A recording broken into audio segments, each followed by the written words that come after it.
freight train rolling, bringing truth bombs down the line. Promoting the Southland 1 week at a time.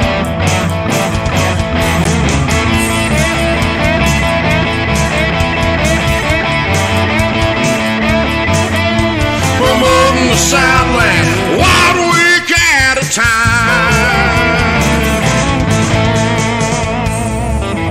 SCV chat starts now.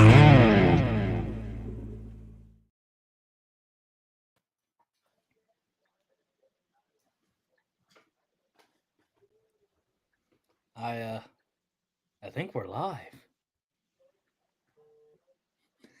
Moist. Hey everybody, welcome to this week of FCV chat. You know, somebody still has not released our gag video from the previous season. I have, and I made a post about this, and I had to reschedule. Yeah, we're not going to go into it, so I'm just going to continue to make stuff for next year's gag video because it may or may not happen. But It's happening this week. It's just I have been slammed at work. I have a new calf. The South has been hit with a winter. I've had to be preparing my farm for winter, so I have had no time for anything this week. And then I had a run-in with COVID, and now I have been cleared. I'm negative, so it's been a 2024 already. It's been a hectic time already, and so I'm looking forward to February. Hopefully, it'll slow down in February. You missed the banquet. I did miss the banquet. So normally, I try to go up to Past Commander-in-Chief Larry McClooney's camp for their Lee Jackson banquet, and I wasn't able to go this year. And this episode, yes, it is to celebrate. By the way, happy Robert E. Lee Day for us here in Mississippi and in Alabama, I believe. Yeah. It is Robert E. Lee Day, as well as some other states that we're being told we have no audio. Can you hear us? Testing. I can hear you. Well, let's. There's always something. Let's see where we're going. Can you hear us, chat heads? Can you hear us before we get started? Oh, well, Ron Rogers can hear. So we're going to Robert Corbin can hear. Yeah, so David, you're just SOL. David, try to exit out of the app and restart it. But yeah, no, it is Robert E. Lee Day. Last Friday was Lee Jackson Day. And this year marks the 200th birthday for General Stonewall Jackson. So we wanted to do something special. Normally we do a Robert E. Lee episode. So we decided this year we're going to talk about the friendship of Robert E. Lee and General Stonewall Jackson. But before we do that, the views and opinions expressed on this broadcast are not necessarily those of the SCV, GC, Division, Brigade, camps, or its subsidiaries. Strictly those of us that are expressing them. All right, that's fair. I completely forgot about our disclaimer. Yeah, yes, you did. Oh, well, it happens to the best of us. But, yeah, no, we will have look around this week, everybody, and hopefully the gag reel will be present. Well, Dave, don't know what to tell you. Maybe try watching from YouTube. Go to I'm talking like we're talking and he's saying you can't hear us, so either he's trolling us or Moose, you need to type in the chat that everybody else can hear us, so he needs to try either YouTube or YouTube. While you're doing that, I will not be on this upcoming Monday, and maybe not the Monday after that. I don't know. It just depends on how I'm feeling. I've got a slight medical procedure Thursday.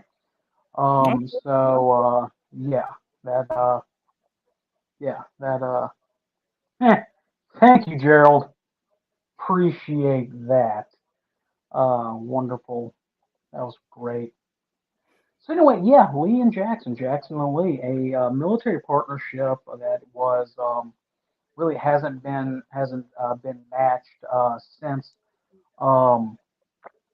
with in American military history at least. and that a lot of people don't realize that partnership was less than a year long. Um, when you remember your history, that Robert E. Lee did. He started the war off as first when Virginia seceded as commander of Virginia's troops. But also when Virginia joined the Confederacy and yada yada yada, and the capital got moved to Richmond, he was a military advisor to Jeff Davis. It wasn't until Joe Johnston was wounded in 1862, June of 1862, during the Peninsula Campaign, that Robert E. Lee then took over command as commander of the Army of Northern Virginia, and that's when their partnership, quote, somewhat, I would say that you could suppose say began. But if you look at their lives leading up to that point, they both lived semi-identical lives or identical lives, with the exception that Lee came from obviously the Lee family of Virginia, and Jackson came from a relatively unknown family from Western Virginia, from Jackson's Mill. Um, so yeah. I'm sharing everything out right now, so I'll be with you in a second. Okay, just look up when you're ready. Some of the stuff that I'm talking about is that Jackson, uh, he was an orphan by the age of, I believe, 7 or 9. One of those prime numbers. Well, no, it's not a prime number. One of those numbers. I believe it was 7 or 9 years old. Was sent to live with a cousin or an Uncle Cummins Jackson. Lee, of course, grew up without a father. Light Horse Harry Lee died in the Bahamas.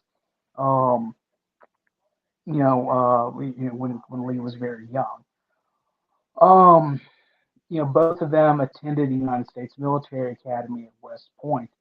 Um, Jackson, who, having been from Western Virginia, and had a very rudimentary education.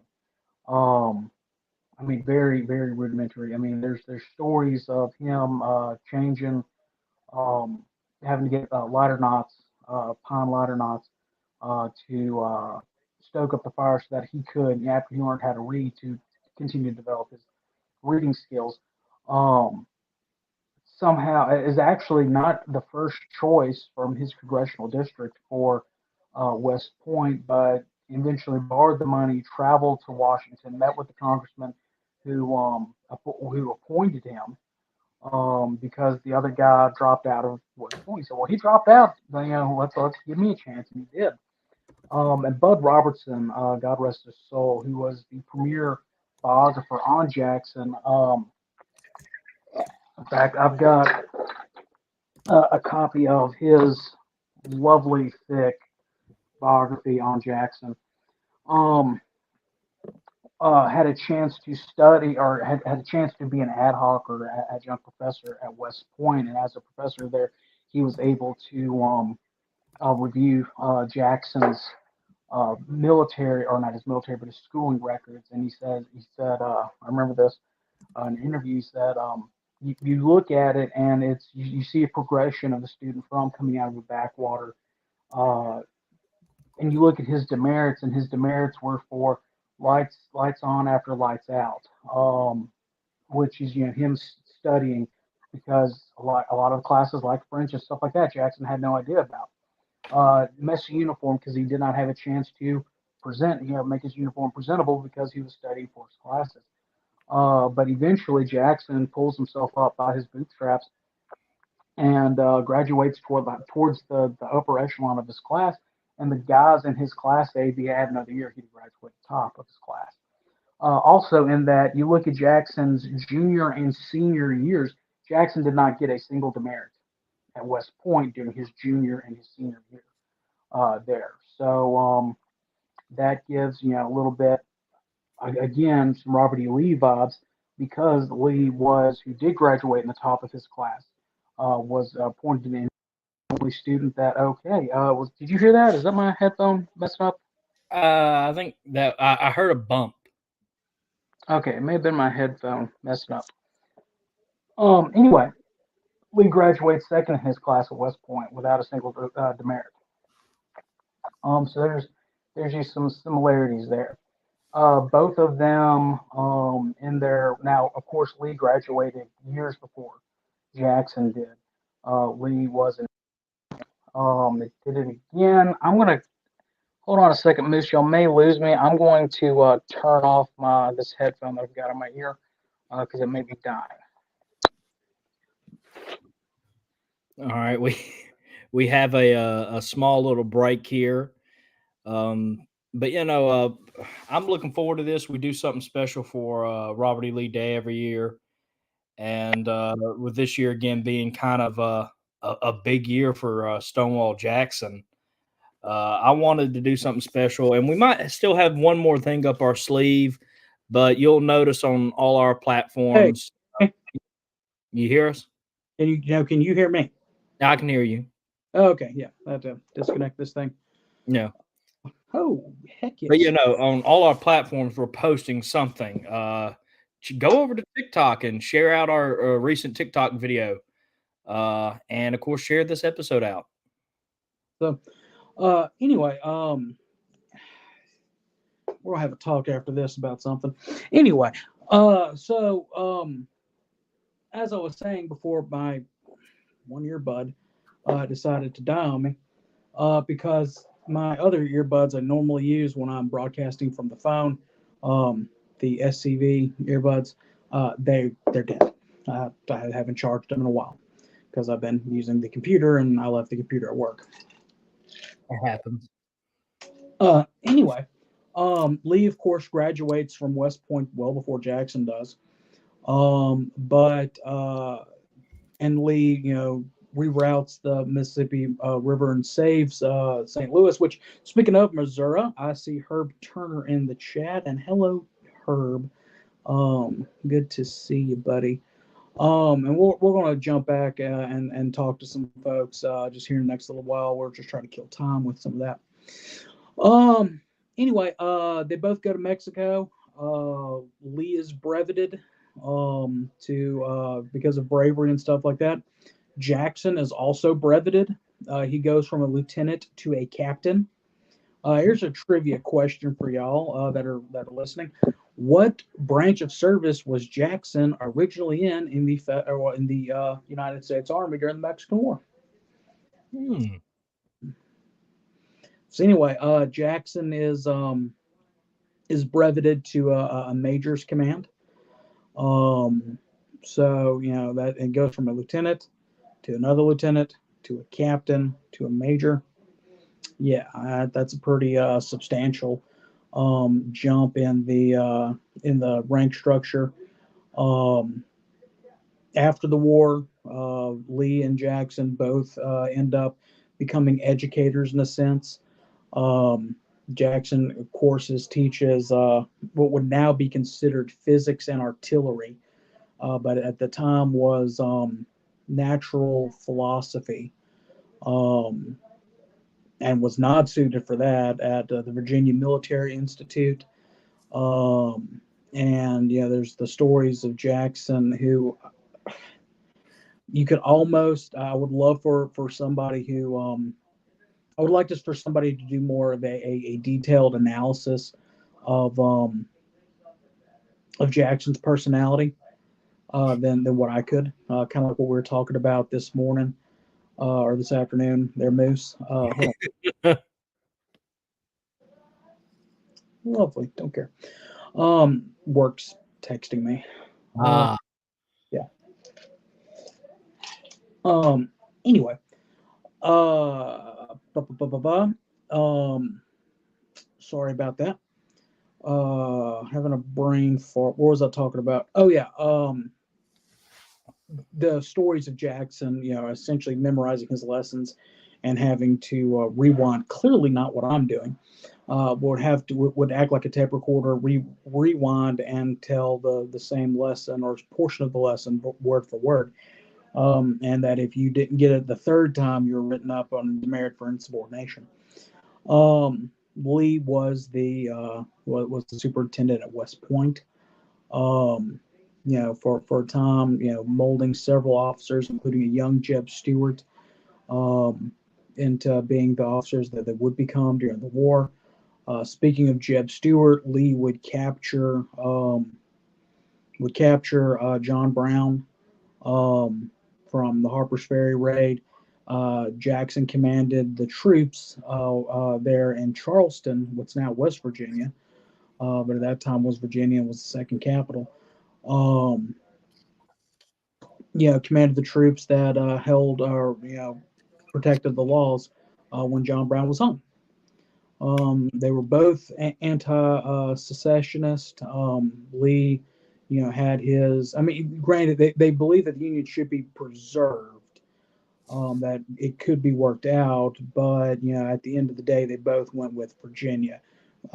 Secession was taught as a legal thing. I mean, heck, Robert E. Lee's own, I think it was his great uncle, if you remember from last year's series on the founder, the forefathers of our forefathers. Yeah. Whatever.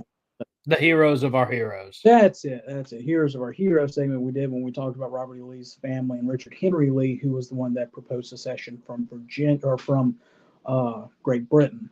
That became the Declaration of Independence. But still, that was taught as legality. But yeah, so up until they have mirroring stories, mirroring backgrounds, because the only major difference is the age and the fact that Lee comes from the aristocracy of the Virginia gentry, and Jackson comes from a more humble background. So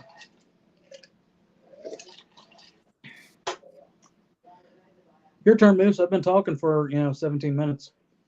It feels like it has. It's went by very quickly. No, I was enjoying it. So for those who don't know, I have been begging, and I mean begging, GCB O'Conroe to do a Lee Jackson talk, because he does a great one. So I've been told, and he brags about it to me, but I've not been actually able to hear him speak on it. So he's left me now. So when we first, or when I first decided that I wanted to do a Lee and Jackson episode dedicated to the two men's relationship, I think one historian called it one of the most profitable military partnerships in history. When those two were working together, magic happened, and they were brilliant military men. And so I basically did all this, made this whole episode up to finally hear a version of GCB's, what would you call it, speech, talking points on Lee Jackson? Well, it's my, when I used to get invited to, since I've retired from being division commander, I don't get asked to come speak at Lee Jackson banquets anymore.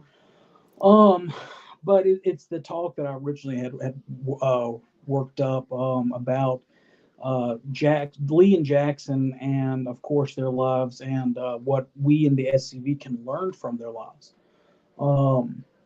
Because we can sit here and talk about and put up people on a high pedestal and talk about the biographical information that is covered in 500,000 volumes of different books, whether it be Douglas Southall Freeman's thing on Lee, or one of the actually not million, but Bud Robertson's biography on Jackson, or one that I really don't care about that much, but it's still a new scholarly work that I got out to or purchased to read and just to see how it is. Rebel Yell, or I don't know, The Great Partnership, a book that I lent Moose because I was assuming that he would have it read within 4 years, because I didn't finish reading it when I lent it to him. But I still don't have that book back. And the funny thing is, for those who don't know this story, is I bought it again. So I have. No, you didn't buy it again. You bought it for the first. Yeah, okay. I bought it for the first time, Yeah. but I have 2 copies now of The Great Partnership. And I will say I just started reading it. Phenomenal book so far. Yeah. Uh, I wouldn't. The first half is great from what I remember. Second half, I'm sure I know what happens. That's more of a in-depth, dive in on the actual relationship between Robert E. Lee and Stonewall Jackson. But the point is, there are tons of works, whether it be scholarly books or articles written in journals like the Confederate Veteran or Civil War Times or Camp Chase Gazette or something like that. Um, a ton of them, and we can read everything that historical facts, but if we don't look at it and boil it down and find something that is actually applicable to our lives, what's the point? Other than studying the biographical information, and then studying the biographical information is very important. But when you take a name like Robert E. Lee or Stonewall Jackson, and you look at to how they used to be portrayed in the South, and some places like within our hearts they are still heroes. It's important to pull a virtue out of a hero's life. That's the whole point of the talk.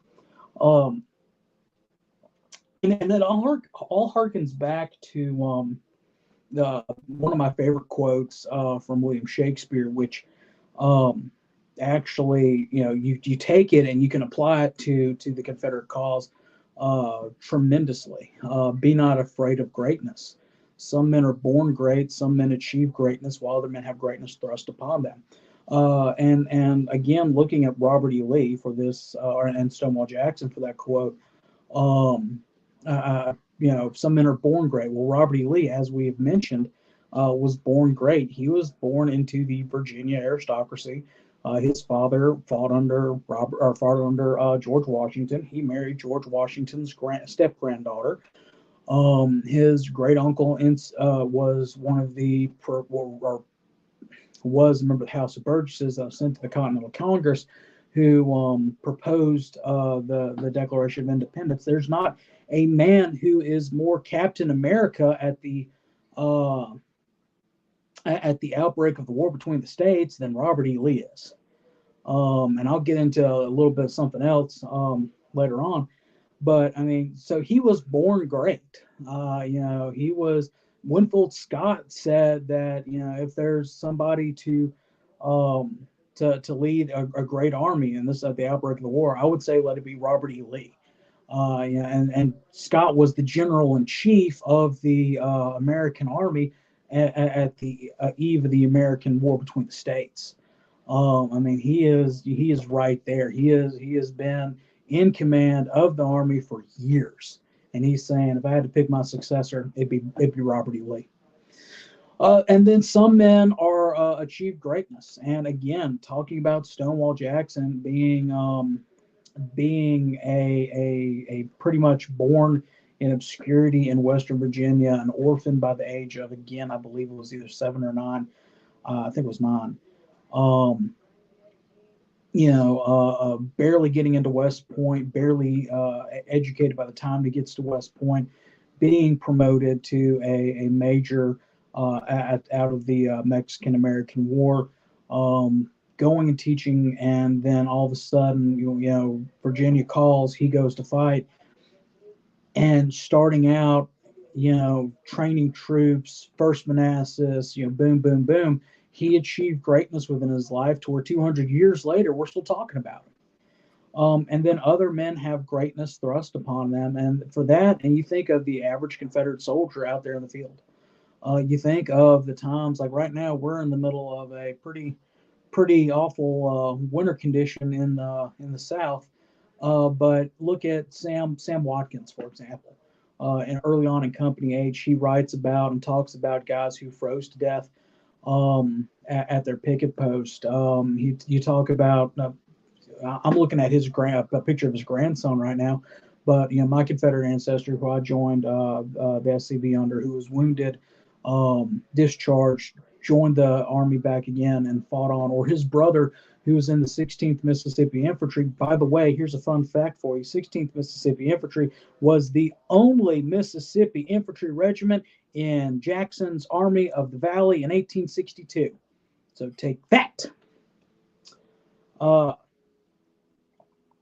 Anyway, he's a captain in there, and he ends up being wounded, captured at Gettysburg, escaped, captured, escaped, captured, escaped, makes it back to Richmond, visits his wife who comes up there and visits him on furlough, and in June or July, I can't remember what Cold Harbor was, I think it was June, shot in the heart and killed.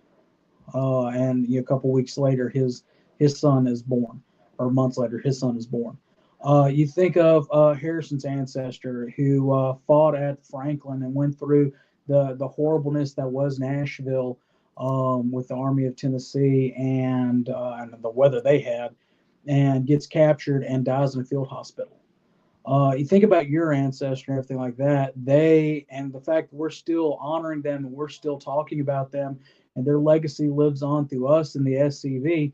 That's, men who had greatness thrust upon them, and they took it, and they took that mantle, and they went on with it. Nobody asked for war to happen. Nobody asked they didn't ask for their homes to get invaded, but it was thrust upon them.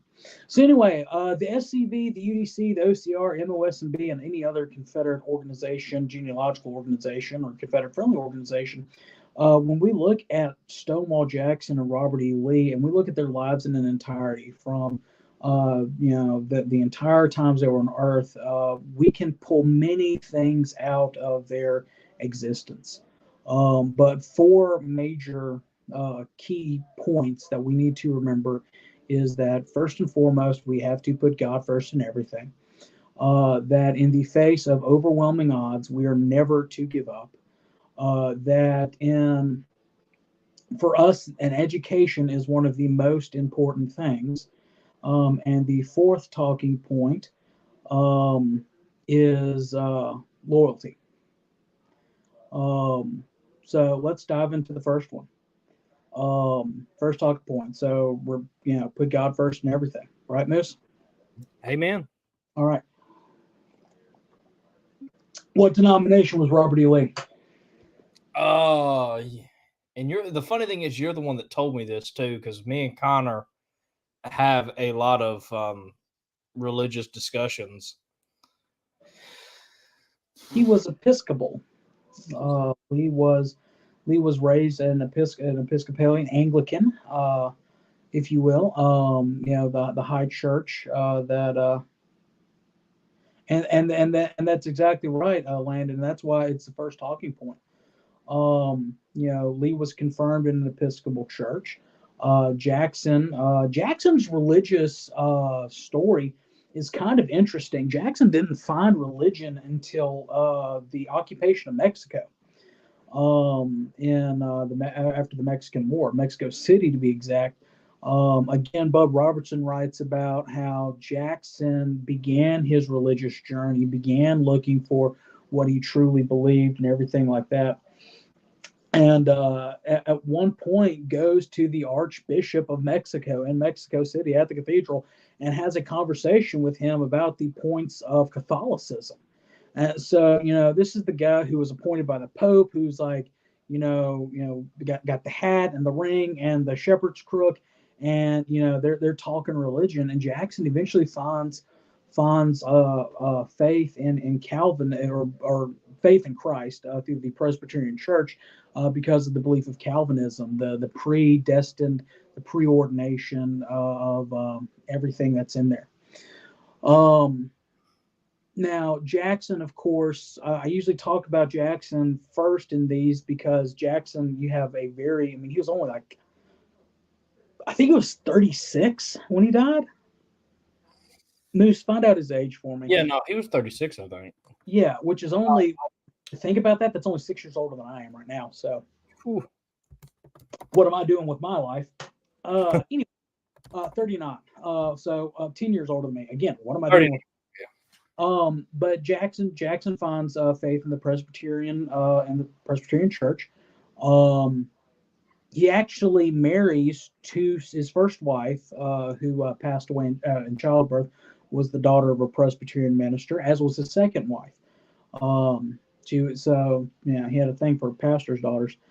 Um, but they very very prayerful, very believed that he was leading an army of the living God, and cared for his men, obviously. And there are accounts.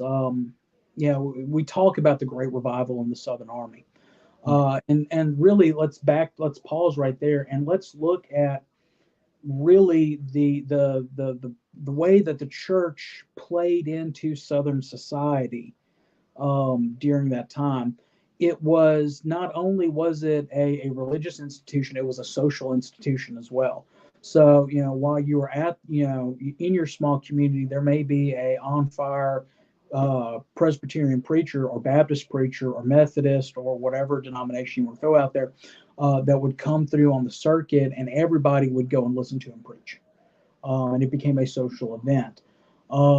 But as war, as you're seeing your friends getting blown to smithereens and things like that, religion becomes more than a social institution. You begin to worry and wonder about your immortal soul. It became a great revival through the South. Well, one thing that helped that revival kick off was actual Stonewall Jackson. Jackson had his private pastor, his private chaplain, Reverend Tucker Lacey. He gave Reverend Lacey a horse and $200 in the winter of 1862 going into 1863, and had him actually begin a chaplain's corps, for lack of a better term. I wouldn't doubt that, Dr. Mitchell. But with that seed money and that horse, began recruiting local pastors from the area, and would actually set up. And it wasn't just Presbyterian pastor. I mean, you had everything you could shake a stick at, religious wise, there. And he made sure that there was a day set aside, and it may not be Sunday, but there would be a day set aside for his men to preach. And there are accounts that I have found where there are young body soldiers who are walking around on one of those days when a religious service is going on, and sitting there and being rambunctious and everything like that. And all of a sudden, excuse me, I had a brain fart. All of a sudden, the sentries outside the whatever tent he was in, would say, "Hold on, y'all boys, y'all need to be quiet, be more respectful." Old Jack, and that's another thing. His men did not call him Stonewall. His men called him Old Jack, Old Blue Light, something like that. But Old Jack's in there praying for you, and they would go around and they would be quiet, they'd be respectful, and then some of them may even would have gone in there and prayed with him. I in that book that you let me borrow, in the first pages, it tells you something interesting about Jackson, and I love it to death. That on, what'd you say? You gonna share? Yeah, I'm going to share. In that first couple pages, it talks about Jackson while he was on his deathbed, sending his personal preacher to the men. And this was a designation far away, and I can't remember it right now. I don't have my notes in front of me. I left the house in a bit of a rush, but he sent them because he said that the men's religious well-being is more important than me right now. Which and a lot of people don't realize that Jackson was there's a deleted scene out of Gods and Generals that's absolutely beautiful. Jackson had his brother-in-law on his staff, who was obviously his wife's brother. And there's a scene of them singing some of Jackson's favorites hymns. Jackson was tone deaf. Fun fact for you, but his favorite hymn was "Amazing Grace." I know someone else who's tone deaf. Yeah, you. I was going to say it. I was going to leave it like a mystery, but okay then. That's good tea. Anyway, but yeah, Jackson had reportedly said he always wanted to die on the Lord's Day. He refused to have any type of brandy or anything like that, laudanum, anything to dull his senses because he wanted to meet the Lord on full senses. I mean, Jackson cared about his men. He also cared about his relationship with God. Lee, same thing. Lee had a great is known as a great Christian man. Before you move on to Lee, can I talk about one of, if not my favorite, Stonewall Jackson quote real quick? Yeah, I'm gonna go grab me another glass of tea while Go ahead. And one of my favorite quotes, David just said it. Stonewall Jackson's quote: "My faith teaches me to feel as safe in battle as in bed." I love that quote. And when I was just getting really involved in the SCV, I had that quote saved on my phone. I still do, because when I was getting involved, there was a lot of hatred thrown my way that I wasn't used to from my small town, where everybody was proud of their heritage at that time, and so it was a new experience for me. So even 150 years after his death, Stonewall Jackson, you're 10 years off. 10 years off, 140? Yeah. 140 years. That No, quote, 6. 100. He agreed with me. Should have just told me one way. Just all right. But that quote is one of my favorite quotes, and I often say it to myself. My faith teaches me to feel safe in battle as in bed, and I know a lot of people lean on that quote. Well, that goes back to Jackson's finding the Calvinist feeling in there. It's goes back to there's a verse in Isaiah that says I can't remember the exact chapter and verse. But I know the plans I have to prosper you, plan before you were weaned, when I knitted you in the womb. Yeah. That one, which again goes back to his Calvinistic beliefs, that God had appointed a time fixed for everything. And who is he, a mere mortal, to question what time was God's time? It was when it happened, it happened, and that's one of the things that gave and gives a lot of people comfort. Yeah. So Lee, of course, being Episcopal, which is part of the High Church, same denomination. Jackson was same denomination that a lot of Jefferson Davis was. Being Episcopal, Lee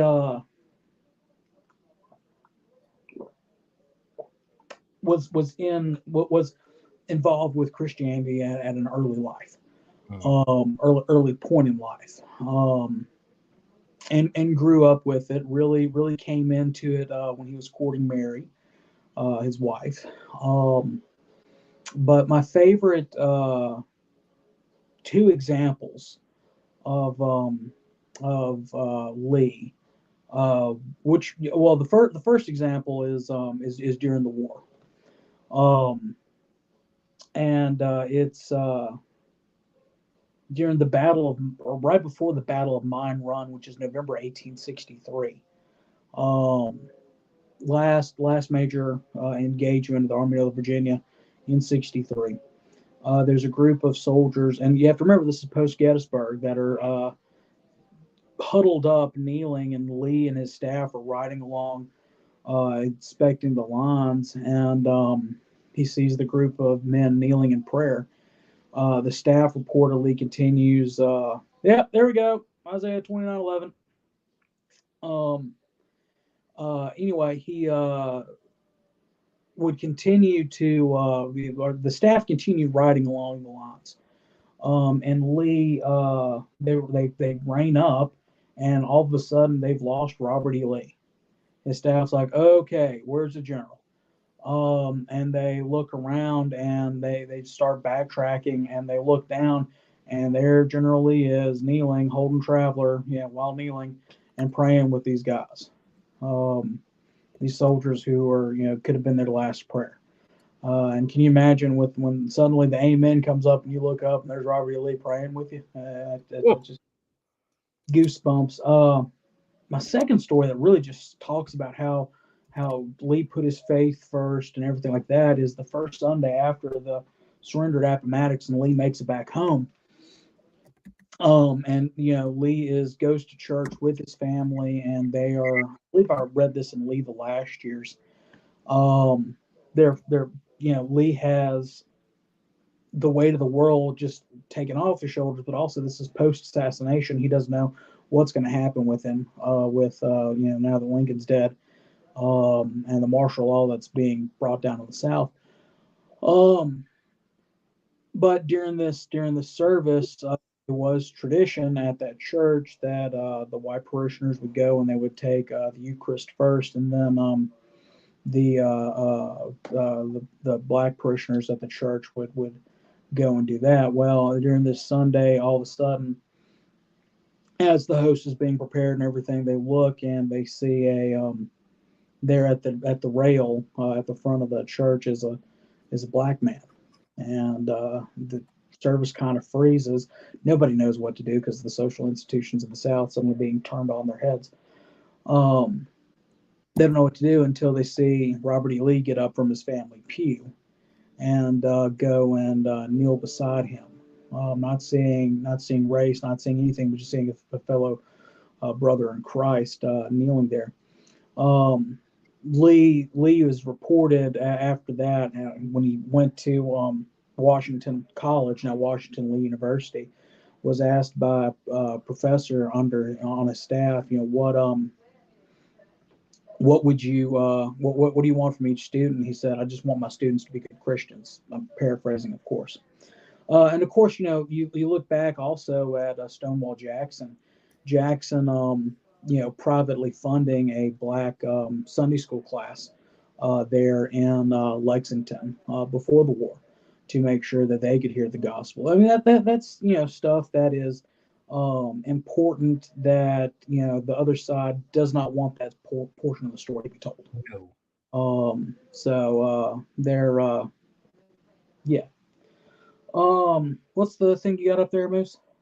So with us still talking on the faith of Lee and Jackson, I've asked people to talk about their Bible verses that have gotten them through tough times, and I talked about one of mine, Philippians 4:13. For I can do all things through Christ who strengtheneth me. That's one that I would say I got saved later on in life. I got saved at 17, 18, or no, I got saved at 16. And that was the first verse I learned. And so that one's always been special to me. And so I was asking people just to share that. And we have a couple people. For me, it's there's two of them. First is Romans 8:28. For all things work together for good for those who love the Lord and are called to his purpose. So there's that.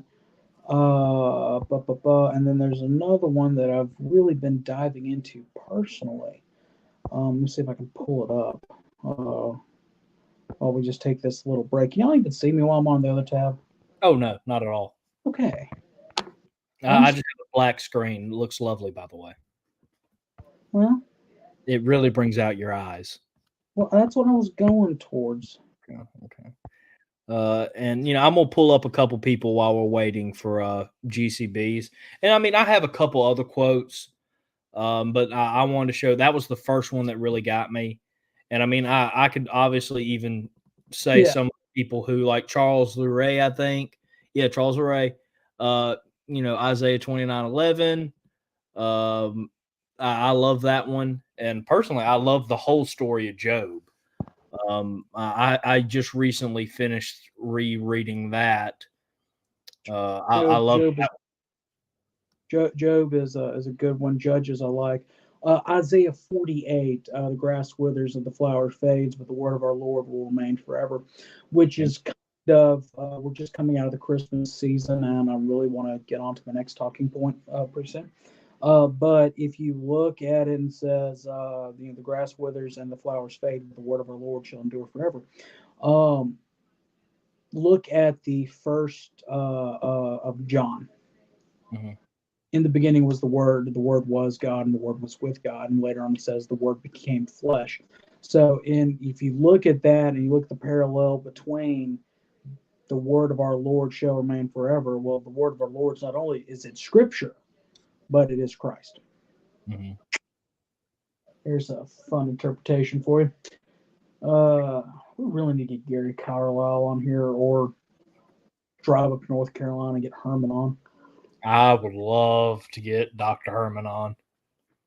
Anyway, so moving on to one of our next talking points about Lee and Jackson is, and this one really, uh, really pushes home right now, is in the face of overwhelming odds, don't give up and don't give in.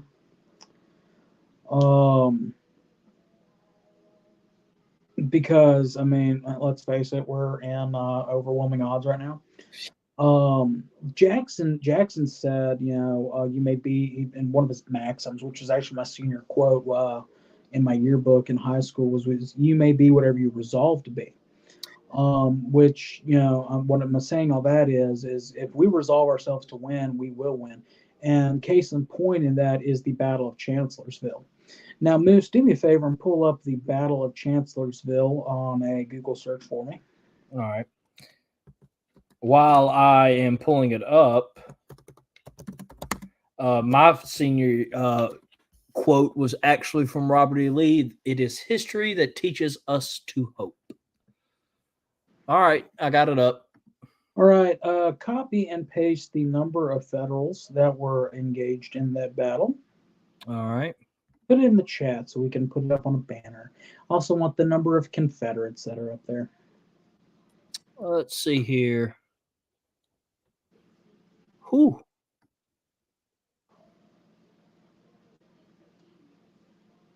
Do you want all of them in total? Because they have a breakdown chart. Yeah, just the totals. All right, yeah. Oh. All right, here is the total for the federal. See if you can put one banner. What'd you say? Yeah, no, I got it up now. Here we go. All right, total Yankees, 133,000. Now us.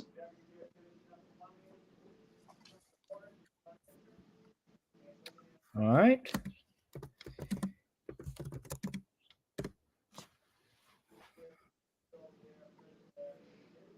Okay.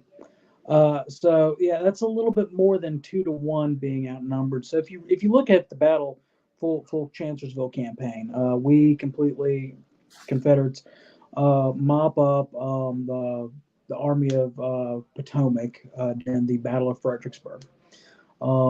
Weirdly enough, the only breakthrough that happened at the Confederate lines happened on Stonewall Jackson's Corps, which is something you really don't expect to hear, but I mean that's where it happened.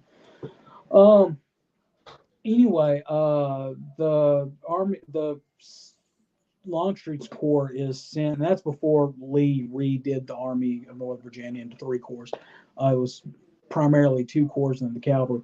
It was Jackson's Corps and Longstreet's Corps. Well, he sent Longstreet's Corps into the Carolinas to fight off what they thought was going to be something around Williamsburg, I believe, but to refit and resupply down there while he kept Jackson up in the Virginia and the Fredericksburg area. Well, Burnside gets sacked, and old Joe Hooker, which that's where we get the name from. He decides to split his forces. And half the Army of the Potomac, part of that, 133,000 strong.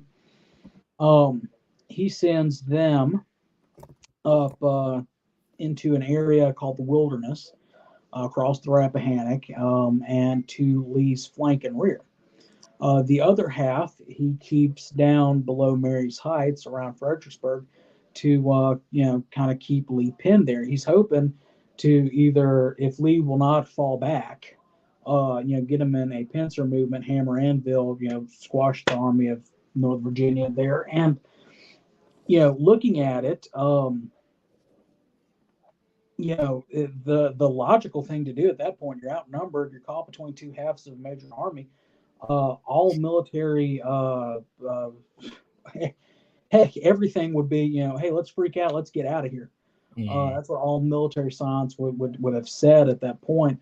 But of course, as we know, Robert E. Lee Jackson sends Stewart out, who rides around the flank, sees that the federal flank is up in the air, not tied down to anything, and sees that there's a potential to roll up half of the federal army and get them in a fight and get them defeated, kick them back across the river, and get a victory out of this.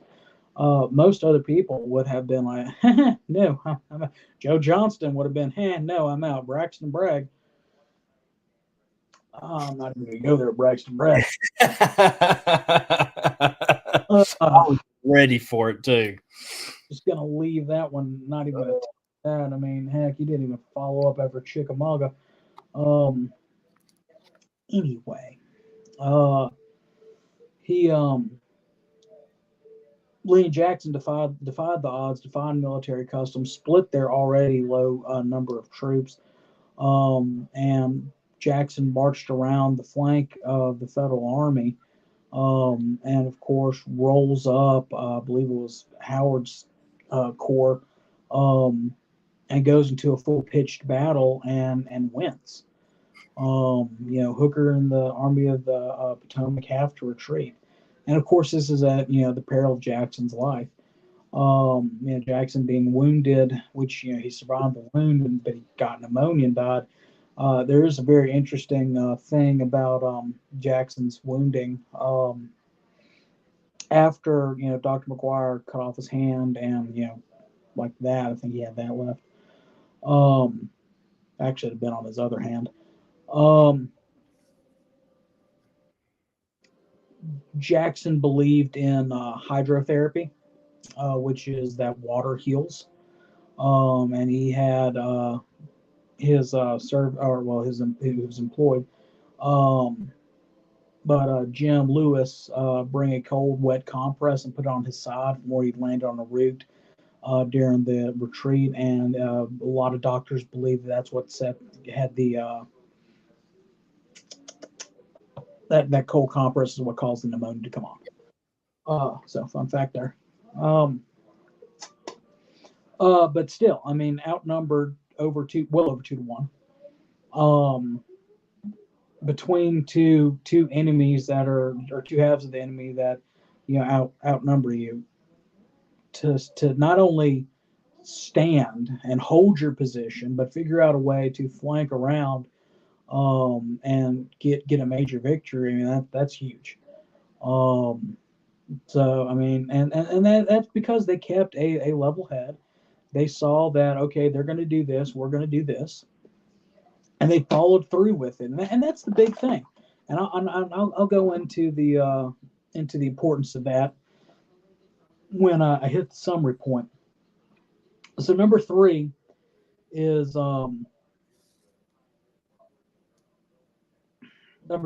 education. As we talked about at the beginning, Stonewall Jackson was a professor at VMI. Robert E. Lee was a superintendent of West Point. After the war, Robert E. Lee became president of Washington College, which is now Washington Lee University. Until those woke liberal. That's another topic. We'll get off into the ditch on that one. And opinions in the glass of water. Anyway, Lee, first and foremost, at Washington College, after the war. Let's backtrack a little bit. After the war, everybody, Northern life insurance companies, railroads, everybody was trying to get Robert E. Lee to, endorse their product and this is North and South because I mean he's one of the most famous men out there. He embodied there at the end the Confederate cause. I mean it was Robert E. Lee, Robert E. Lee, Robert E. Lee. And people wanted him to come and endorse their product and essentially sell his name, and to be able to survive. And Lee, said, no, I have way too much pride. And that's one of the things I have left is my good name. And decided not to do that. But a gentleman who was a veteran from the Army of Northern Virginia, who had been wounded and discharged from service, White. And you actually see him in Gods and Generals there at the camp of instruction scene where he talks about, Professor White drill, Professor White drill and drill. It's him. The board of directors, I think that was their title, but the board that ran Washington College. Board of Trustees. Yeah, they're the ones that throw this at you. Well, I've read Lee the last year's 5 times. I'm sorry. It just came out. I knew that. Yeah, well, it talks about this story in the book. Yeah, well, anyway, he borrows a suit of clothes, borrows a horse, and comes and offers the job for Robert E. Lee. They didn't even have the money to pay his salary that they offered him. But Lee still came, and Lee instituted not only the code of honor that is still being, at the time that I wrote this speech years ago, was still being followed. I don't know if it still is or not. Probably. By the administration. Yeah, well, and probably not enforced by the students because, or enforced on the students because, that's something on a bygone era and blah, blah, blah, blah, blah, and we're woke and blah, blah, blah. We could spend a whole episode, and I do want to spend a whole episode on this, to be honest. Anyway, Lee also created an institution or a modern college, essentially, with courses or fields of study that before the war. It was, mathematics, Latin, Greek, your basic literature. Congratulations, you went to college. But he actually developed fields of study like journalism, like agriculture, like stuff like that was actually defined down to what you were going to do. And that helped revolutionize modern education, not just Southern education, but modern education. Jackson, of course, as we said earlier, there are stories of Jackson as a young man laying up late at night by fire, even at Jackson's Mill, trying to read. His demerits and stuff, for the most part, his first 2 years at West Point was because he was trying to get ahead or get caught up with his education. Jackson became a professor, and at first his students, when he was teaching physics or modern and practical natural philosophy, what would be physics now, hated him. But when he went in and taught artillery, and he was, again, that was the correct answer for those that did not know, he was artillerist. And in fact, if you go and read in the OR, the official record of the War of the Rebellion, I hate that the Yankee War Department took that name. But anyway, if you go read through there, he makes specific instances of mentioning the artillery. In fact, one of I think it was Hazel Grove. He made sure there at Chancellorsville was the one place artillery he wanted to make sure was placed. I think that was it. Don't quote me on that. But he was when he went out there and actually took the 4 guns that the students had to train with, the students fell in love with him there because they could see that was something that he enjoyed and he was passionate about, and everything like that. Fourth thing that we can learn from their lives is loyalty. We've already mentioned it, that both of them were loyal to Virginia when the war broke out. They left their armies, the Federal Army. Well, actually, Jackson already retired at that point. but decided to join the Confederate cause because Virginia went to war. Robert E. Lee. And I stole this from somebody else's speech.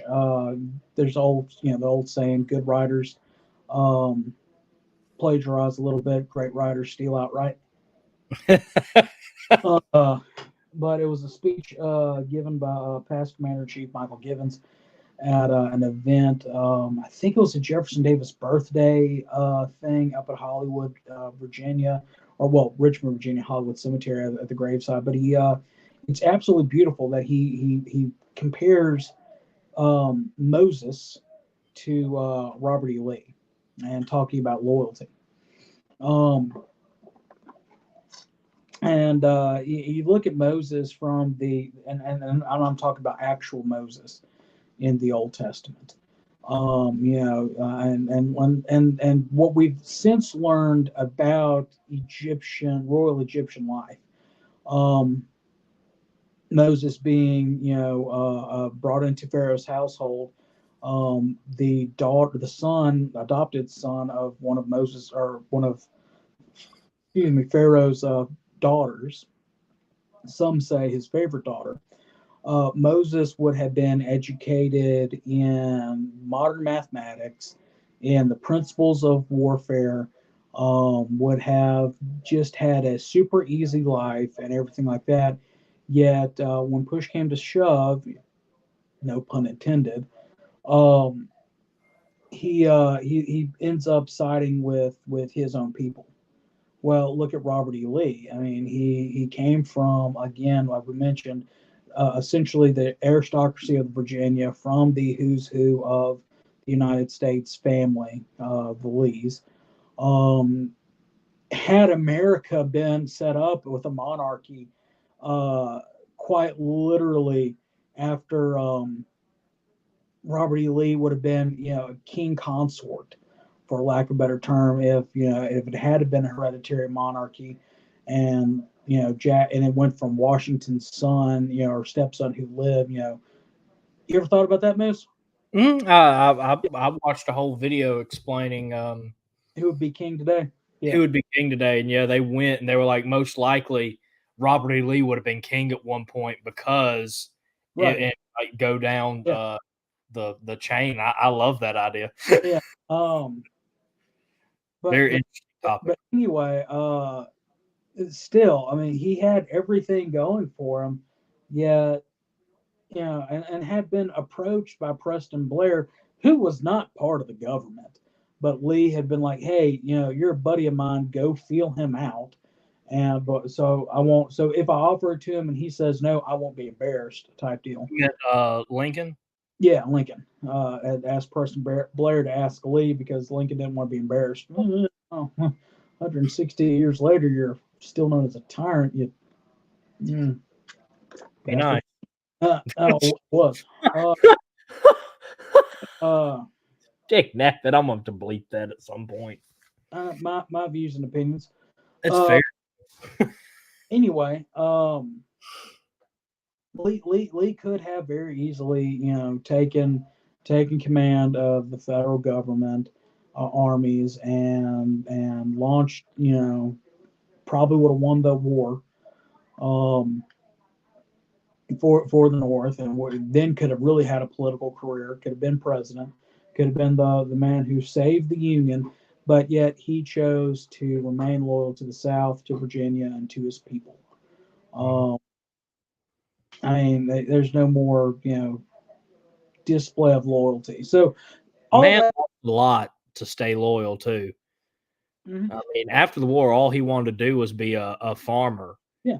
And buy some land, but he couldn't afford anything because the government took everything he owned. Well, I mean, probably took essentially everything, but I mean, physically everything. I mean, his house had dead Yankees buried in the backyard. And God forbid we have a monument on the same property. Ooh, ah.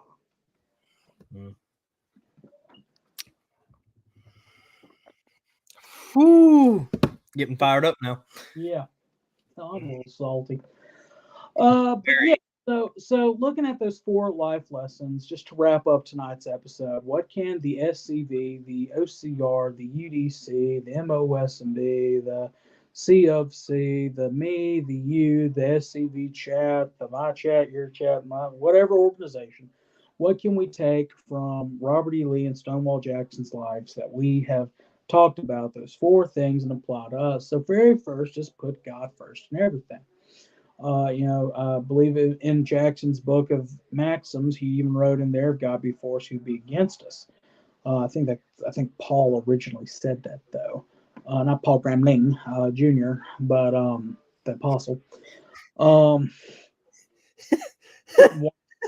right, that got me. That because the thing is, as soon as I was like, because for some reason Paul. Past Commander in Chief popped up in my head, and it's like as soon as it did, you're like, not that one. Just want to make sure there's no confusion. Although Paul is wise, but still, but if God is for us, who can be against us? And we need to invoke the blessing of God on all of our endeavors, whether it's starting a camp, trying to get a camp revitalized, whether it's a monument fight like Arlington, whether it's just the day-to-day operations of our organization. We've got to stay centered on God, first and foremost. You've got leadership from the national level to all the way down to your camp level that need praying for. The commander in chief, he is a great guy, and I know he covets all the prayers that he can get. Having served on the staff of a couple of commanders in chiefs, I know how, and talking to them, just from being friends with them, stuff can get a little bit crazy and hectic at times, and they can use your prayers. As a past division commander, stuff gets hectic and crazy at times that people don't realize, and he got me through those 4 years. I prayed for you a lot during those 4 years. Yeah. So in your organizations and your camp commanders, there are times when your camp monument, like for example in Waynesboro a couple years ago, y'all had an issue come up where they were talking about removing the monument there. Forrest had to be prepared to go up there and defend the monument. I mean, it's still it is taxing. Pray for your camps to grow, pray for the organization to grow, pray for the final victory. That's one thing all of our Confederate ancestors did. I mean, if you go back and look at all the proclamations that Jeff Davis put out for Thanksgiving, it was a day of prayer, fasting, thanksgiving, and humiliation for the blessings that God bestowed upon the Confederacy, and asking his continued blessings. And that's the thing. When we win a battle, we can't be going around and boasting about it. There's a Bible verse about I can't remember what exactly it is, but it's God that gives us those victories. It's God vindicating. It's him that's allowing it, and we have no right to boast about, we did this. No, God did this for us. Amen. So that's first things first. Second, can't remember what it was. Oh yeah, overwhelming odds. I don't have my notes. I'm doing all of this from memory. But in the face of overwhelming odds, don't give up. I remember. Okay, yeah. The last one was not loyalty; it was do your duty. I'll get on that in a second. Loyalty is still a good quality to have. Digress. What? Said loyalty is still a good quality to have, everyone. It is, but loyalty, duty, I'll get into that in a minute. Don't give up in overwhelming odds. Guys, we're outnumbered. We've been outnumbered. We've been outnumbered since 1863. We've been outnumbered since 1862. We've been outnumbered since 1861. Let's be honest here. If you trace back this fight all the way even to the original Revolutionary War. Yeah, no kidding. With the exception of Chickamauga, we've been pretty well outnumbered the whole time. Yeah. But you know what? That doesn't matter. You know, the our ancestors fought the good fight. We'll fight the good fight. But here's the thing: in order for us to do that, in order for us to fight the good fight, in order for us to stand tall, we all have to stand tall. You know, not just 7,700 of us sending emails when we're trying to defend a monument, a major important monument. No, that should have been every member of our organization And their wives. and their children and you know, everybody. But that's the thing. You know, that fight's not over yet. There will be more. You know, time to it. We can still. You know, it's only halftime because it's in. And I'm sure I'll be corrected whenever the next commander comments come out. But from my understanding from the adjutant in chief this past weekend is that the defense spending bill could still be passed, or whatever bill could still be passed, and that the monument could be ordered to go back up in its original spot. Hey, that would be fantastic, wouldn't Now, it? I think that's what I heard from the adjutant in chief. I may be wrong. My views, my opinions. But still, it's not over with Arlington. What's next? Stone Mountain? Because they're coming after Stone Mountain. You know, that woman, I won't call her a lady, but that woman there in Georgia is wanting Stone Mountain gone.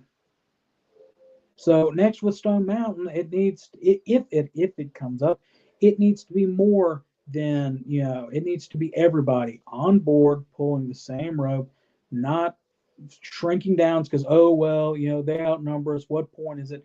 No, we have to stand and make a fight. Third thing, education. What can we learn about education from Robert E. Lee and Stonewall Jackson? Well, they both valued education, and we should too. Again, I'm talking about this talk, over, from memory. Now, granted, I gave this talk 500,000 times, but in order to get it in memory, I had to, I had to do research. I had to educate myself on what really happened in the war between the states, what really happened in the lives of Robert E. Lee and Stonewall Jackson. I didn't depend on what the History Channel, on the Wikipedia, or what the public school system, what they were teaching. I did the research. You need to do the research because in this current war that we have, this third round of Reconstruction, this current struggle that we're in, the way for us to be able to defend against it, we have two things. What's the first one, Moose? What have you done? Okay, so evidently we need to figure out how to turn that off because it's kind of like what you were doing last week with the heart hands before the show. Yeah. We have two things, Moose.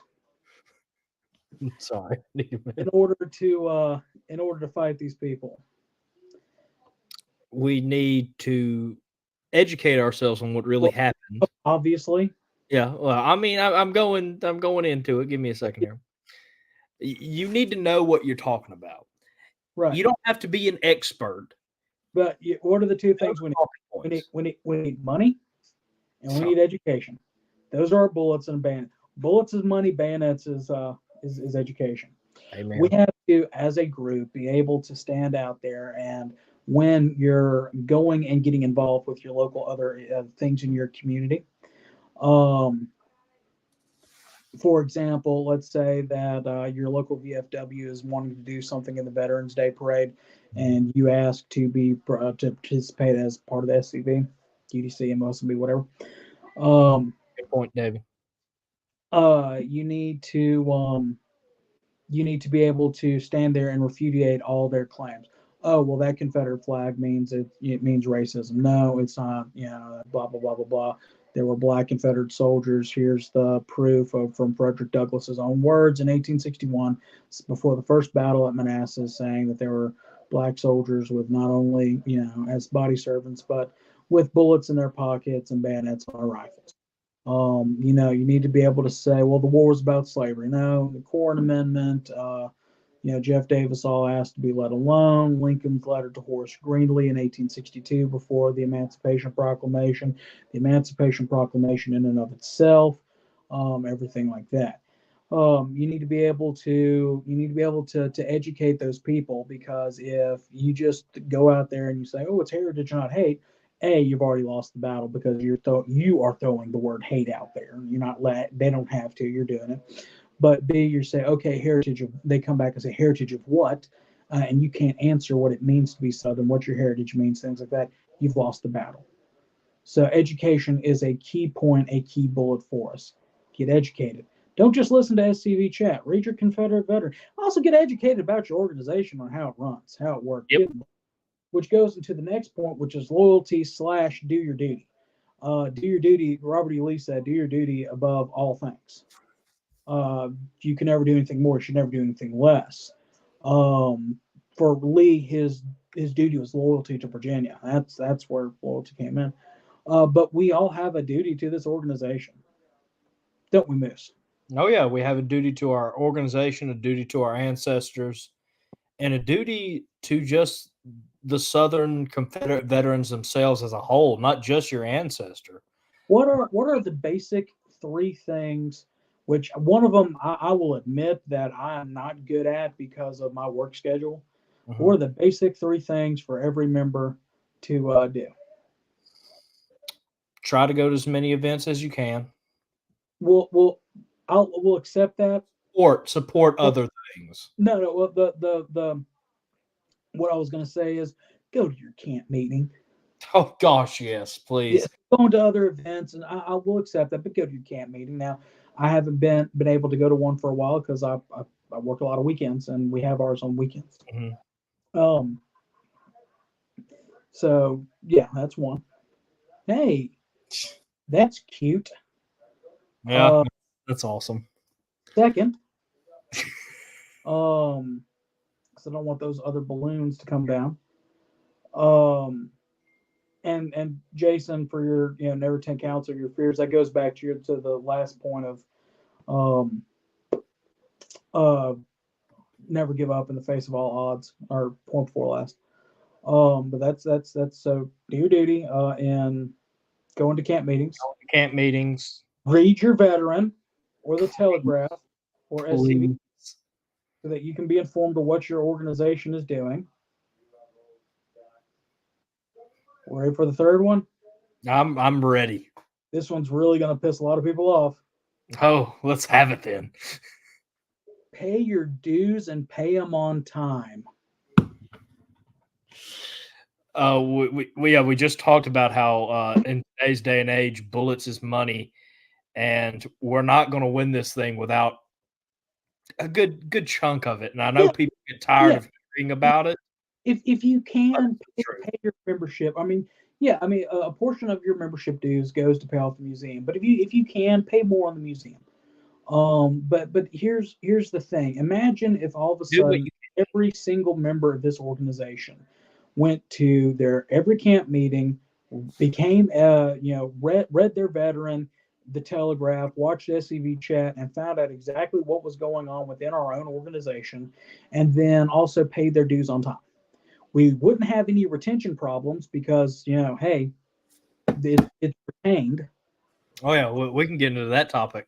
Too, so. I mean, because you don't miss dues, you retain your membership. All of a sudden that happens. Then okay, now everybody knows where's the rope that we have to pull, so we can pull together, so that we're not showing facing the fear of enemies. A lot of the articles in the Confederate Veteran are educational, so you're getting that education bullet. Mm-hmm. Boom.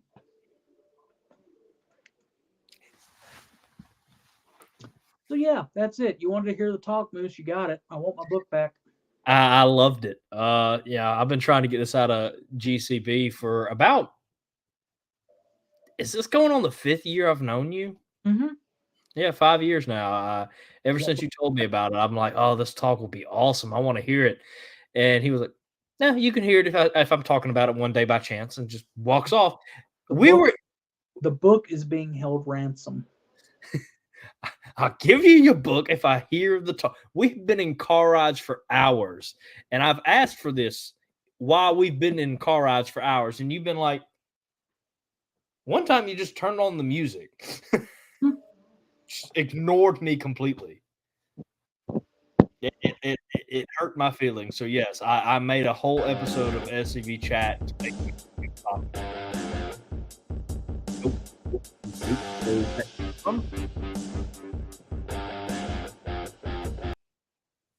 Rock, really? At least go with feeding the ducks. Huh? It does that. Does the All right. Well, Well, now that we're done with that, let me scroll through and see our 17 starred. All right, yeah. I started a lot of comments about books I wanted to read later. Real quick, everybody, thank you for watching. Please share this out. We want to get this out for Lee Jackson banquets. If you don't have a speaker or if your camp isn't really doing something this month, watch this. We'll also have a give the book back, he might stop. We also might have a General Jackson centered episode. Hopefully either this month or early February. We'll let you know. And so we'll have 2 episodes for you. If your camp isn't doing anything for Lee Jackson, here you go. You can watch this video. You can play this at camp meetings. It is an hour and 30 minutes of great content. I don't know how long the other episode will be, but it'll at least be an hour. So we'll have a lot of great stuff for you coming up this month. We also have a video going out. What'd you say? Is great content or just content? Great content. I think we knocked the ball out of the park tonight, personally. But so also we'll have a video going out. It's a Face of the SC video. We're asking everybody to share it in honor of Robert E. Lee Day, Lee Jackson month. I call it month. I know there's a specific day for it, but I know everybody celebrates it. When my mother was in college, she danced with Confederate veterans. To me, it wasn't that far away. You know, my father knew this. My mother knew this. Almost 50 years ago, I joined the Sons of Confederate Veterans. In those days, we weren't concerned about saving monuments or any of those things. That wasn't necessary. It was that one. That one. We'll be posting that in about 30 minutes. Share that out. I want to see these 3 episodes. Please share all of our episodes, but specifically, please try to get these 3 episodes out. Again, if your camp's not doing anything, play this. I'll replay it, or you can go to YouTube or Facebook, rewatch it all over again. And again, we'll have that specific Lee Jackson episode, or specific Jackson episode in honor of his 200th birthday. We'll have a good bit of content for y'all this month. And of course, make sure to tune in to Look Around the Confederation. If your Lee Jackson event has already happened, please send me pictures. If it's coming up, please send me a poster, and I'll try to promote it. And hopefully we can get you some more people, or hopefully we can help out any way we can. That will be this Thursday, 7 p.m. Confederate Standard Time. The email is scvyouthOutreach@gmail.com. I will be hosting. We will get back into everybody will notice that we're kind of outside of our normal schedule for Look Around. That's because we're setting up interviews, and we're trying to keep as many Thursdays as free as possible. We will have people running for national office on the Look Around soon to interview them and to just let y'all get to know them. So we will get back to that regular format of Army updates, division updates very soon. We actually already have someone asking for a division update. They have some very important news they want to share. So we will be getting all that information to y'all very shortly. Make sure to like the episode if you haven't liked it. Share it if you haven't shared it. And remember, I guess, is there anything else you want to say, GCB? Nope. Rare frop. Rare frop, and remember, no fumar in the elevator. Good night, everybody.